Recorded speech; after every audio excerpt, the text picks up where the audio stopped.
दोस्तों अभी अभी 2022-23 का बजट आया है और उस बजट के भाषण में निर्मला सीतारमण जी ने कहा है कि भारत का जो रेलवे नेटवर्क है उसमें से 2000 किलोमीटर के रेलवे नेटवर्क को कवच से इक्विप्ड किया जाएगा। अब देखिए इस वीडियो में हम लोग यही जानने की कोशिश करेंगे कि ये जो कवच है वो आखिर है क्या और ये किस तरीके से काम करता है।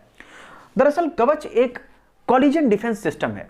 कॉलिजन डिफेंस सिस्टम का मतलब हो गया कि जैसे कि ऐसे होता है कि अगर एक पटरी पर कोई ट्रेन चल रही है और सामने से उसी पटरी पर दूसरी ट्रेन भी आ रही है, तो ड्राइवर को पता नहीं होता है कि इस पटरी पर आगे से भी कोई ट्रेन आ रही है और वो एक दूसरे से टकरा जाते हैं और भारी दुर्घटना घट जाती है, जिससे कि बहुत अधिक जान और माल की नुकसान होता है। तो इससे बचने के लिए एक सिस्टम डेवलप किया गया कोंकण रेलवे के द्वारा। कोंकण रेलवे क्या है? ये महाराष्ट्र साइड में जो रेलवे का जोन है उसको हम लोग कहते हैं कोंकण रेलवे। तो कोंकण रेलवे के द्वारा इस चीज को डेवलप किया गया। अब देखिए कि ये आखिर काम कैसे करता है। दरअसल होता क्या है कि एक ट्रेन के ऊपर एक छोटा सा डिवाइस लगा हुआ होता है जो कि साधारण सा जीपीएस डिवाइस होता है।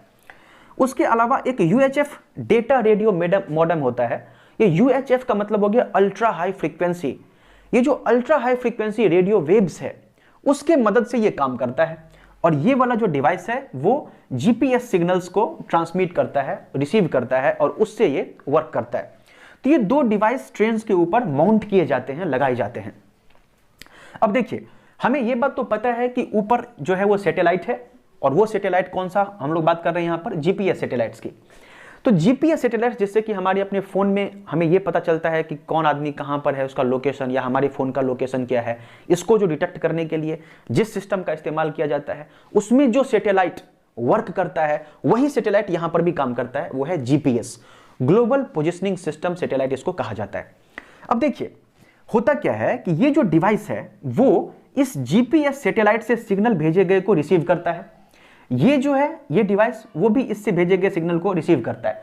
इससे ये दोनों ट्रेन अपने अपने लोकेशन को डिटेक्ट कर सकता है किसी भी समय में। ये ultra high frequency radio waves को भेज करके ये पता करता है कि सामने अगले 3 किलोमीटर तक रेल का जो पटरी है वो खाली है या नहीं है। अगर सपोज कीजिए कि अगले 3 किलोमीटर के भीतर एक ट्रेन उसी पटरी पर आ रही है तो उसमें भी ये डिवाइस लगा हुआ है। अब ये दोनों एक दूसरे से कम्युनिकेट करके ये पता कर लेंगे कि कितना डिस्टेंस है। अगर वो डिस्टेंस 3 किलोमीटर से कम होता है तो ऐसी स्थिति में ये दोनों ही ट्रेन का जो एसीडी है यानी कि एंटी कॉलिजन डिवाइस है वो एक्टिवेट हो जाता है और एक्टिवेट होने के बाद ये एसीडी दोनों ही ट्रेन पर अपने आप ऑटोमेटिकली ब्रेक लगाना शुरू कर देता है। अब आप समझ सकते हैं कि अगर वो 3 किलोमीटर पहले से ही ब्रेक अप्लाई करना शुरू कर देगा तो दोनों ट्रेन को टकराने से रोका जा सकता है। और ये बहुत ही अधिक सक्सेसफुल एक सिस्टम है जो कि भारतीय रेलवे के द्वारा विकास किया गया है। ये सिर्फ हेड ऑन कॉलिजन को ही नहीं रोकता है, ये जो सिस्टम है वो इतना अधिक कारगर है कि जो साइडरल कॉलिजन होता है, साइड से टकराने वाला, पटरी को जो चेंज होता है, एक पट्टी पर ट्रेन चल रही है फिर दूसरे पट्टी पर जब जाती है तो उसको बदलने में भी ये बहुत अधिक मदद करता है। तो आप एक तरह से समझिए कि ये जो पूरा का पूरा एसीडी सिस्टम है वो बहुत ही अधिक मतलब हमारे लिए हेल्पफुल है। अब आप ये सोच रहे होंगे कि अगर इतना बेहतरीन सिस्टम भारत के पास है तो अब तक भारत का जो रेलवे नेटवर्क है वो इस चीज से इक्विप्ड क्यों नहीं हुआ है, क्यों नहीं 100% अब तक सभी के सभी रेलवे नेटवर्क को इसके अंदर लाया गया है, इस कवच से क्यों नहीं उसको सुरक्षा दी गई है। तो उसके पीछे जो जवाब है वो जवाब है हमारे देश का करप्ट सिस्टम। तो दोस्तों आई होप कि आप ये समझ गए होंगे। आज की वीडियो के लिए बस इतना ही, मिलते हैं अगली वीडियो में। इस वीडियो को देखने के लिए धन्यवाद।